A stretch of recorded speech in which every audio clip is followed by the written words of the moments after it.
آج میں آپ کو ایک ایسے ذریعہ تعلیم سے متعارف کراتی ہوں جو اللہ تعالیٰ کی قدرت کے ذریعے سے پہلے سے اس دنیا میں رائج ہے اور تعلیم حاصل کرنے کا ایک بہترین طریقہ ہے۔ یعنی دنیا میں جو بھی ہو رہا ہے، جو لائف جو کچھ ہم دیکھ رہے ہیں، اس پر غور کریں تو وہی علم ہے۔ قدرت ہمیں تعلیم دے رہی ہے جس کو ہم حقیقی تعلیم یا زندہ علم کہہ سکتے ہیں، زندہ تعلیم کہہ سکتے ہیں۔ یہ کتاب ہمیں حقیقی تعلیم کی طرف ہی توجہ دلاتی ہے۔ اللہ تعالیٰ اپنے بندوں کو اپنی قدرت کے ذریعے سے تعلیم دے رہے ہیں، زندہ علم کی طرف توجہ دلاتے ہیں تاکہ ہم غور و فکر کریں، اپنے ماحول کو سمجھیں، اپنے اور دوسروں کے لیے آسانیاں پیدا کریں۔ اللہ تعالیٰ بہت علم والے، ہر چیز سے بے نیاز ہیں، ہر چیز پر قادر بھی ہیں۔ اللہ تعالیٰ نے ذہن اس لیے دیا کہ غور و فکر کر کے سمجھیں، اللہ کو ہم جان جائیں، اللہ کی مانیں، اللہ ہی سے ڈرتے رہیں۔ یہ ایک حقیقت ہے کہ بچے ایک مکمل شخصیت ہوتے ہیں، ہم نے ان کو سمجھنا ہے۔ بڑوں نے صرف بچوں کی رہنمائی کرنی ہے تاکہ بچوں کو اپنی دنیا کو سمجھنے میں آسانی ہو جائے۔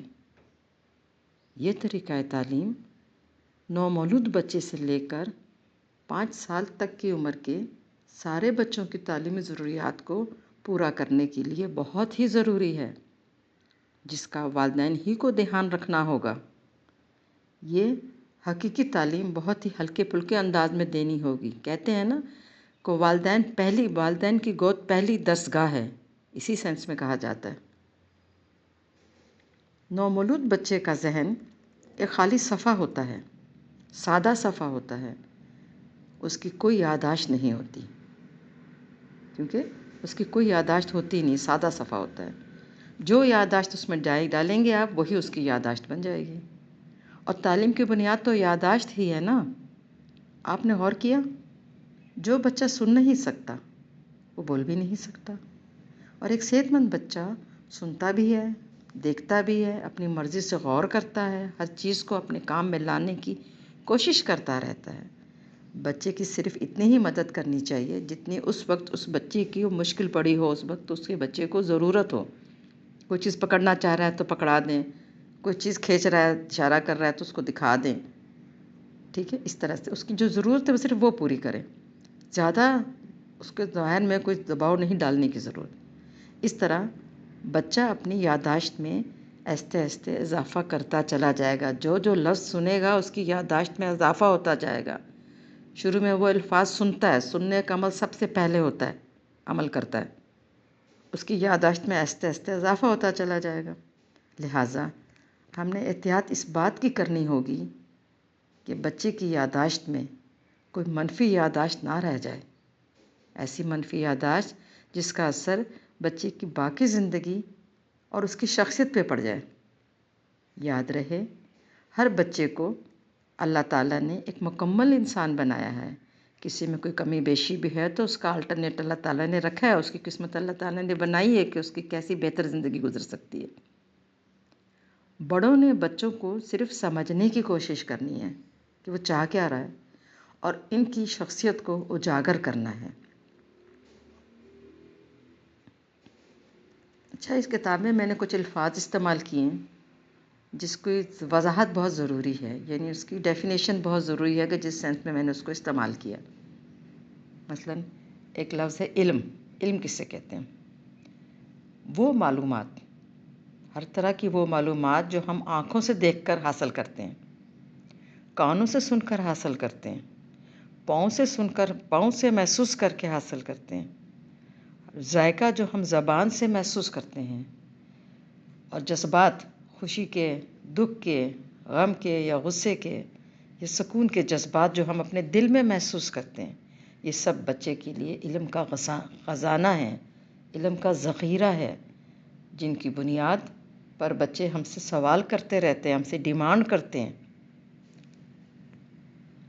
دوسرا لفظ ہے زندہ علم یا حقیقی علم۔ کسے کہتی ہوں میں؟ اس دنیا میں جو کچھ بھی ہو رہا ہے، جو لائف ہم دیکھ رہے ہیں، لائف زندگی میں اپنے دیکھ رہے ہیں، وہ ایک حقیقت ہے، چاہے وہ انسان کر رہے ہوں یا پھر اللہ تعالیٰ کی قدرت میں ہو رہا ہو۔ یہی زندہ علم ہے، یا یہ سمجھیں کہ جب ہم علم پر عمل کرتے ہیں تو علم زندہ ہو جاتا ہے، یا جو بھی ہم کر رہے ہوتے ہیں وہ علم ہوتا ہے دوسروں کے لیے۔ غور کریں کہ اصل علم تو بچہ ہمارے ہر وقت کے عمل سے سیکھ رہا ہوتا ہے، جو بھی دیکھتا ہے یا سنتا ہے یا سیکھتا ہے وہ سیکھ رہا ہوتا ہے، اور ہم سمجھتے ہیں یہ بڑا ہو جائے گا تو ہم اس کو یہ بنائیں گے، وہ بنائیں گے، یہ سکھائیں گے، اور اس وقت اس کے ہم کوئی عمل دکھنے کو اس کو نظر نہیں آتا، اس کے ہاتھ پہ ہم کھلونا پکڑاتے ہیں، وہ ایک ہی چیز کو بار بار دیکھ کے تنگ آ جاتا ہے اور اس کے دماغ میں زنگ سا لگ جاتا ہے۔ اللہ تعالیٰ سے ایکچولی اللہ تعالیٰ نے اپنی قدرت کے ذریعے، یعنی کائنات اور مخلوقات کے ذریعے سے ہمیں سارا علم دے دیا، دیتے جا رہے ہیں، اور آپ صلی اللہ علیہ وسلم انہوں نے کیا کیا؟ انہوں نے اپنی عملی زندگی کے ذریعے سے ہمیں زندہ یعنی حقیقی علم سے روشناس کرایا۔ آپ نے وہ حدیث یاد ہوگی نا، کسی بندے نے، صحابہ نے کہا کہ بچہ چینی بہت کھاتا ہے، اس کو منع کرنا ہے، تو آپ صلی اللہ علیہ وسلم خود چینی کے بڑے شیدائی تھے، تو انہوں نے کہا کہ اس کو کل یا پرسوں لے کے آئیے گا۔ 2 دن انہوں نے خود چینی سے تھوڑا پرہیز کیا، جب پرسوں وہ بچے کو لے کر آئے تو انہوں نے کہا کہ آپ بیٹا چینی نہیں کھائیں، اچھی بات نہیں ہے، زیادہ چینی اچھی نہیں ہوتی۔ تو اس بات کا، اس کے اس رویے، آپ صلی اللہ علیہ وسلم کے رویے کا، اس بات کا اس کو اتنا گہرا اثر ہوا کہ اس بچے نے چینی کھانی کم کر دی یا چھوڑ دی، جو بھی اس سے کہا گیا۔ تو آپ یہ دیکھیں کہ ہمارے آپ صلی اللہ علیہ وسلم نے عمل کر کے اس پر پھر عمل کروایا، اور پھر لوگوں نے کیا کیا؟ زندہ علم کیسے پھیلایا؟ اپنے عمل سے۔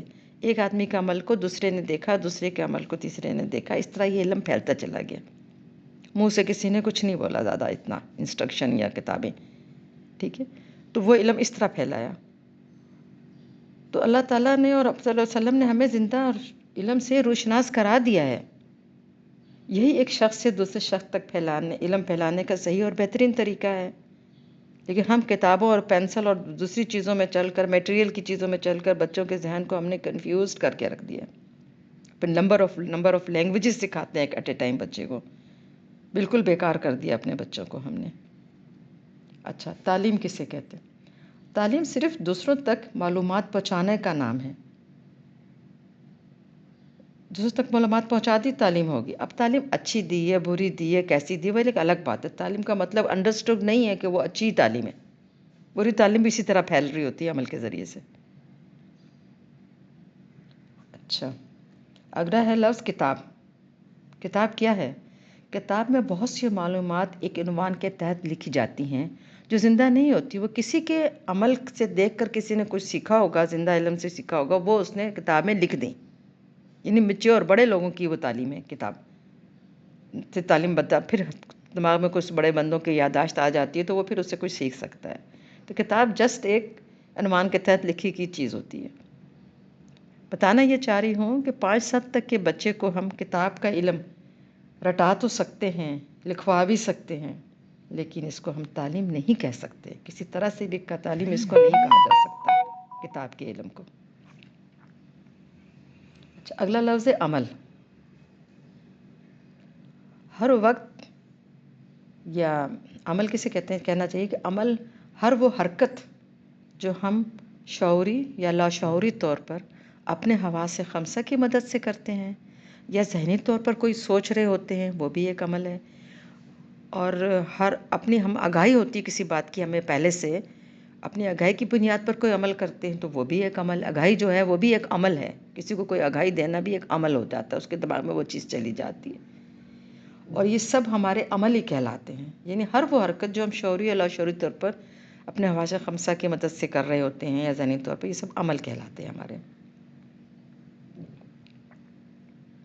ایک طرح کی موومنٹ کہلاتے ہیں۔ یعنی کہ جبکہ انگلش میں اگر دیکھا جائے تو موومنٹ کا مطلب ہے صرف ریپلیسمنٹ، ایک جگہ دوسری جگہ تک، لیکن اردو میں عمل کا یہ مطلب ہے، یہ سب چیزیں اس میں شامل ہو جاتی ہیں۔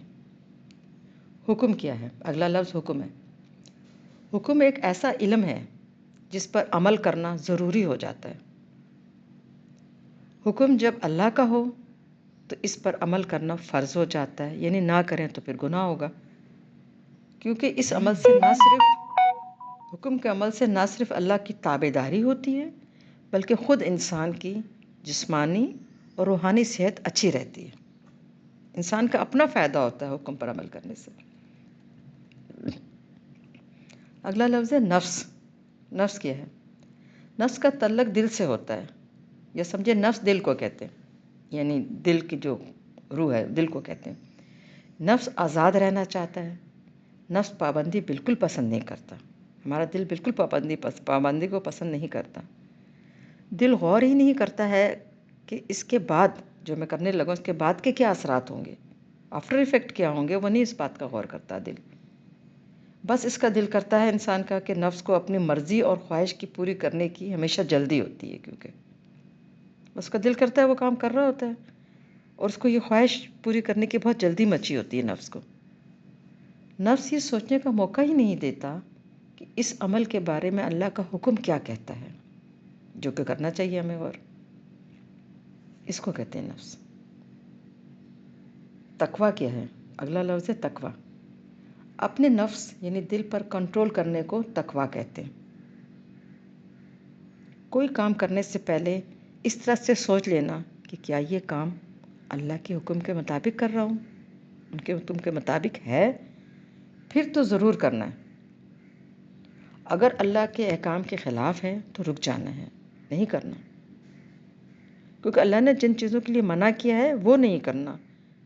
اللہ نے ہر چیز کے لیے نہیں منع کیا، جس چیز کے لیے منع کیا ہے بس وہ نہیں کرنا، اس کو سمجھنا ہے کس چیز کے لیے منع نہیں کی، کس چیز کے لیے منع کیا گیا ہے، اور اپنے دل کو پھر منا لینا ہے کہ حکم کے خلاف کام کرنے سے اللہ کا عذاب اس دنیا میں بھی آ سکتا ہے اور آخرت میں تو ہے ہی۔ اسی لیے اللہ تعالیٰ کہتے ہیں تم میں بڑا وہ ہے جس میں تقویٰ زیادہ ہے۔ جبکہ آج کل کے حالات میں میٹیریل کی دنیا میں دیکھا جائے تو لوگ کہتے ہیں جو اس کا اسٹیٹس بڑا ہے وہ بڑا ہے، ان کا اسٹیٹس کا معیار وہ میٹیریل کو لیتے ہیں، چیزوں کو لیتے ہیں، جبکہ اللہ تعالیٰ کا حکم ہے کہ تم میں بڑا وہ ہے جو تقوی میں زیادہ بڑا ہے۔ لہٰذا ہمیں ان لوگوں کی قدر کرنی چاہیے جن کو اپنے دلوں پر کنٹرول ہے، جو اللہ کا حکم مانتے ہیں، وہی سب سے بڑے ہیں۔ اگلا لفظ ہے رویہ۔ رویہ کیا ہے؟ آپ کی بات یا آپ کے عمل کے انداز بیان میں بہت سے فیکٹرز جمع ہو جاتے ہیں، یا آپ یہ سمجھیں آپ کے رویے میں بہت سے فیکٹر جمع ہو جاتے ہیں، بہت سے فیکٹرز کا اثر ہوتا ہے ہمارے رویے میں، بہت سے فیکٹر آ جاتے ہیں جن میں آپ کی نیت، آپ کی سوچ، آپ کی حرکات یعنی باڈی لینگویج، آپ کے جذبات، آپ کے گزرے ہوئے زمانے کے معاملات، اور آپ کے تعلقات، جس سے آپ بات کر رہے ہیں، جس کے ساتھ آپ ڈیل کر رہے ہیں، اس کے اور آپ کے کیسے تعلقات ہیں، یا کیسے تعلقات آپ رکھنا چاہتے ہیں، اس سے ساتھ رویہ بنتا ہے۔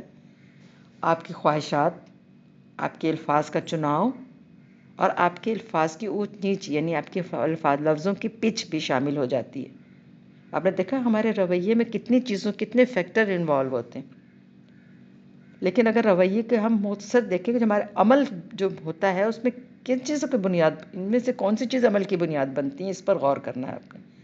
تو ان سب چیزوں میں، ان سب فیکٹرز میں، سب میں صرف آپ کی نیت اور آپ کی سوچ ہی آپ کی عمل کی بنیاد بنتے ہیں۔ اب سوچ میں باقی فیکٹر بھی شامل ہو جاتے ہیں، کس انداز میں آپ سوچ رہے ہیں۔ تو رویہ اس کو کہتے ہیں، اور رویے کا بہت گہرا اثر ہوتا ہے بات کرنے کا۔ بس پہلے اس سے میں اتنا ہی کافی۔ اوکے، اللہ حافظ۔